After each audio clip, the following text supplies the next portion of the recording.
So hi guys. Nandito kami sa tawag nito sa Hermitage Park kasi namamasyal kami. Ayun. Kasama ko si mama at si papa kasi boring sa bahay kaya nagpunta kami dito mamamasyal. Ayun. Ayan ang Hermitage Park guys. Ayun, may nagbo-boating na, may nagpipiknik doon. Yan, nagbo-boating sila. Yan. Ang dami mga geese. Yan guys. Diba? Ganda. Ayan. Pangalawang punta ko na dito sa Hermitage Park guys. Kaso lang nung una, may snow pa yun. Kaya hindi namin na-enjoy yung pagpunta namin kasi sobrang lamig. Ngayon, summer na. Malamig pa din pero wala na siyang snow. Kaya ito na. Nagiging green na yung mga dahon tsaka yung mga puno. Nabubuhay na ulit. Ayan guys. Ayan. Ayan mga tao na dyan. Ayan. Hermitage Park. Dito sa ayan guys. Ang dami mga geese. Wait lang. Hinahanap tayo ng geese. Dalawa kasi itong park na to. Doon sa kabila meron din dito yung isa. Lalapit tayo sa may mga geese dyan.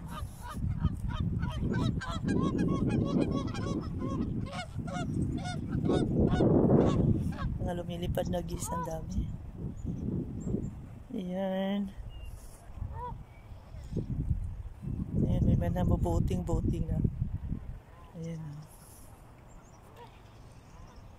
Ni-enjoy nila yung summer kasi 3 buwan lang mag-snow na naman ulit. Kaya may nagpi-fishing pala siya. Lapitan ko nga yung tubig dito kasi hindi ko pa nakita yung tubig dito ng ano. Maputik pala siya. Maputik pala talaga yung tubig. Ay, yung ano. Pag nahulog ka dyan sa bangka, lulubog ka talaga dyan. Ngayon ko lang ito nakita.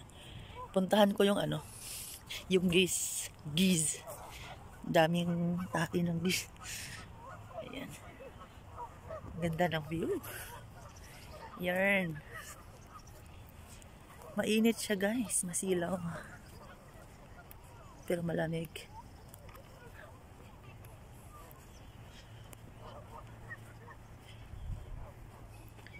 Ayan, parang nangingitlog yata itong guys. Nangitlog? Ayan o.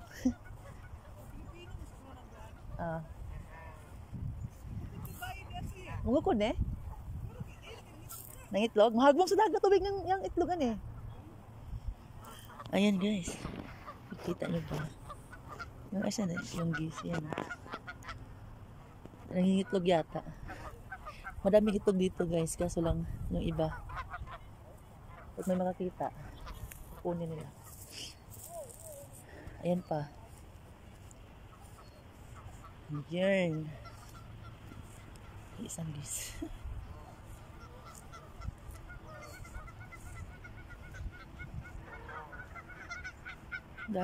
Daming geese dito. Ayan. Silaw talaga. Ang ganda dito. Relaxing sa mata. Kahit mainit, kahit masilaw, okay lang. Ayan. Yan yung isang lake. kabila. Puntahan natin, puntahan natin.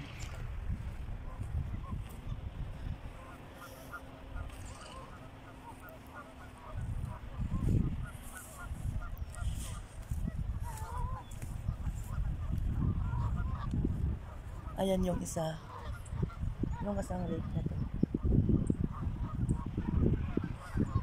Maganda din siya. Ang dami talagang geese. Ayun, oh.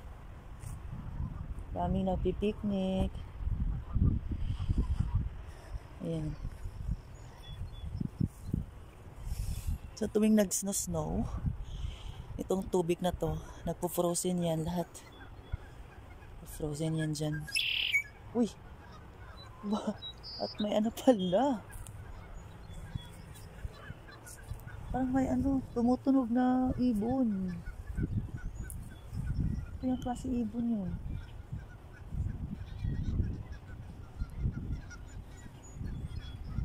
Ganda nung ano ng ibon. Ayan o, naririnig nyo ba? Nandito siya eh. Kaya yun, hanapin ko. Ibon kaya yun? First time ko na. Ayun! Sa taas! Ayun! Ay, yun o, yung itim. Ayun sa taas. Nakita nyo ba guys yung maitim dyan sa may puno? Ito yata eh. Ayun. Ang ganda.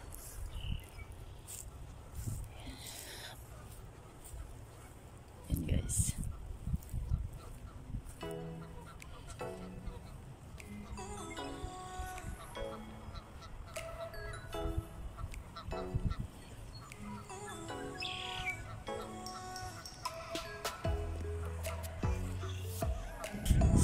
So yun guys. Sa probinsya pala. Takot ako sa init kasi nga hindi ko alam, parang hindi ko kakayanin yung init. So, tapos nung napunta na ako dito sa Canada, sa sobrang lamig guys, hanapin mo na yung init dito. Kaya ngayon gahanap na ng paraan to, makakita kami ng init. Yan, may init po siya. Yan.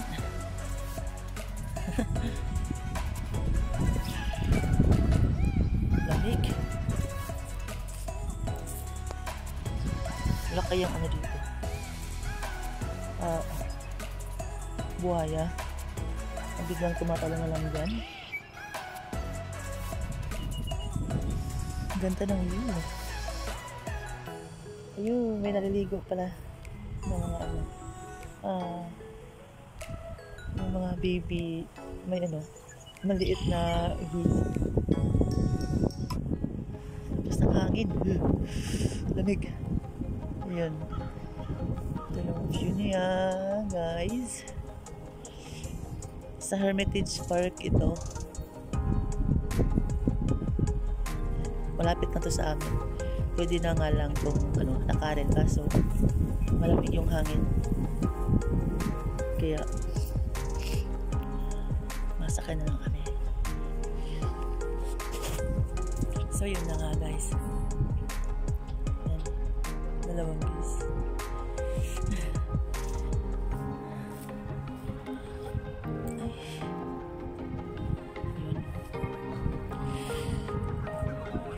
Sila mama siya kasi papa.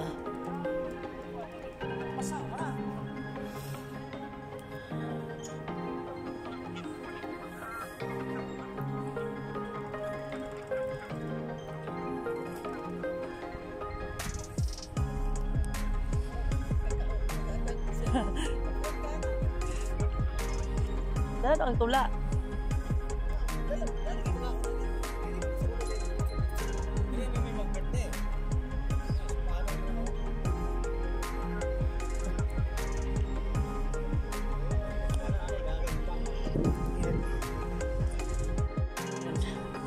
Dahil na ng lakad namin.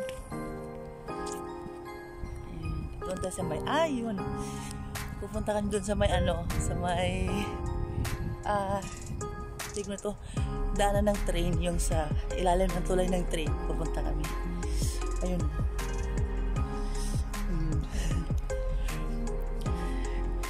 Dati nakikita ko lang yan sa mga YouTube, yung mga nasa mga vlog na nasa Canada na. And ngayon mapupuntahan ko na talaga siya. Ayun. Hindi ko na-expect na makakapunta ako dito, guys, kasi hindi ko naman talaga inisip na baka makapasok ako dito, kasi may ginala din ako na pagka wala ka daw mga experience sa mga trabaho, hindi ka talaga makakapasok. Hindi ko na-expect, pero pinrasis ko lang yung mga papeles ko. And pinagdarasal ko naman siya na ma-approve yung visa ko dito. Kung ma-approve man o hindi, okay lang.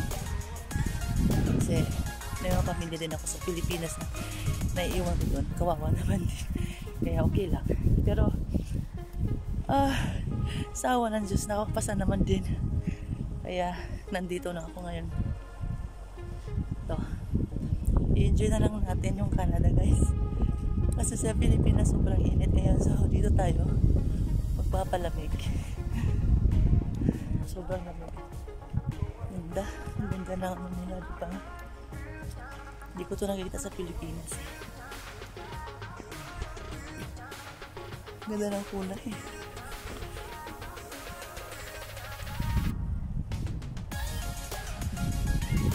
Ayan ang tulay, guys. Tulay ng train.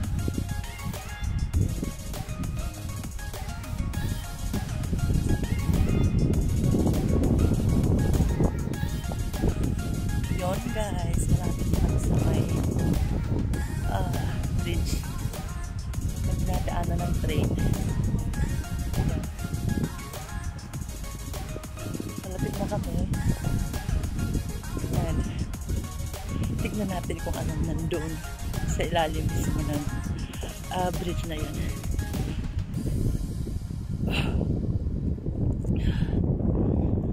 Ayan. Ang hangin. Lakas ng hangin, guys.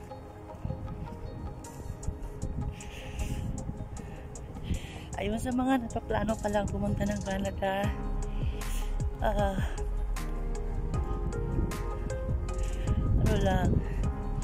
think positive lang tayo. Kasi ako, hindi ko rin naman in-expect na makapunta ako dito. Kasi nga, sa tanda ko naman to. Tapos, wala pa akong daming experience talaga na trabaho. Kaya, go lang tayo.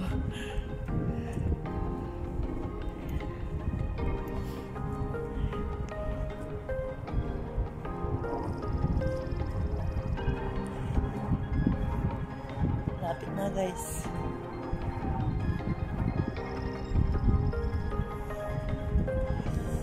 Linis. Ang linis talaga dito, guys. Wala ka makikita madumi. Wala naman dyan sa likod. Malinis talaga.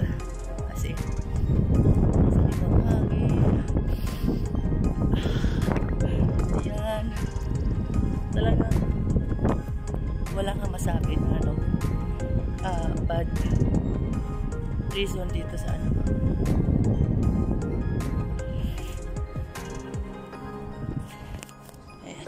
linis talaga yung baligan nila. Mga tao kasi dito, guys, pala sobrang respeto nila. Marespeto ng tao, marespeto sa paligid, lahat. Kaya sobrang galing. Pag nandito ka lang kayo. Ayan, ang ganda. Guys, may nakita kaming ayun, dalagan. Bastos. Ayan. ang tulay. Ayan siya guys. Ganda. Yan ang tulay na madadaanan ng train. Puntahan ko na rin siya. Kalsada doon. Tulay ng mga sasakyan sa train. Guys, pabalik na kami sa sasakyan kasi pupunta namin kami sa Randall Park. And alam nyo ba guys na sa probinsya sa Pilipinas hindi ako nakapaglakad na ganito kalayo kasi lalo na kapag sobrang init hindi kakayanin ng motor. Ngayon na kaya naman pala kasi siguro nga sa sa lamig ng klima dito. Ayan.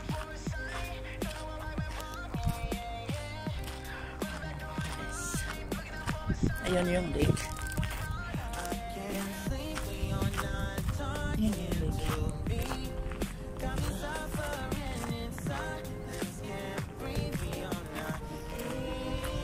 May naglalaro doon.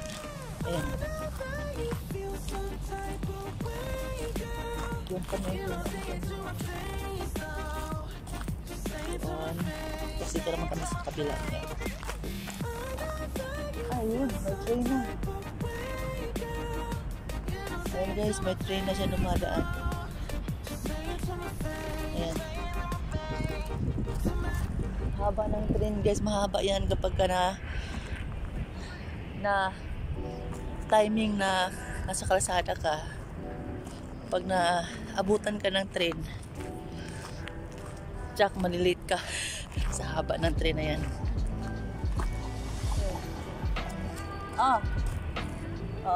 Haba tagal pa yung matapos. Mahaba yan guys, sobrang haba yan.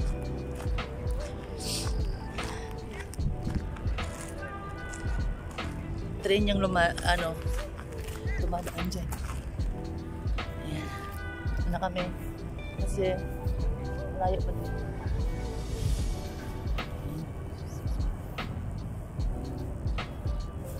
May mga kuryente dito guys, tumutunog. Maririnig nyo lang para ito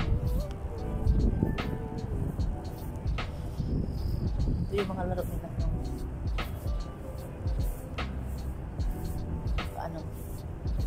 Hagis naman.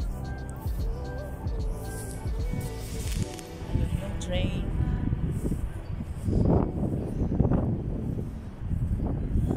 Nakapa.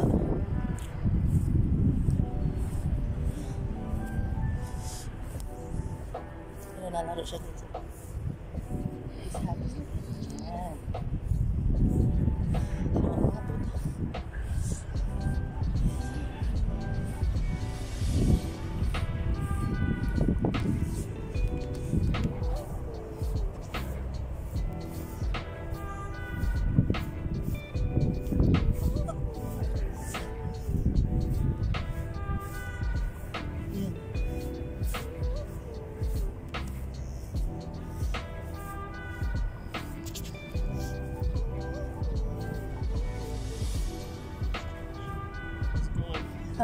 Bye.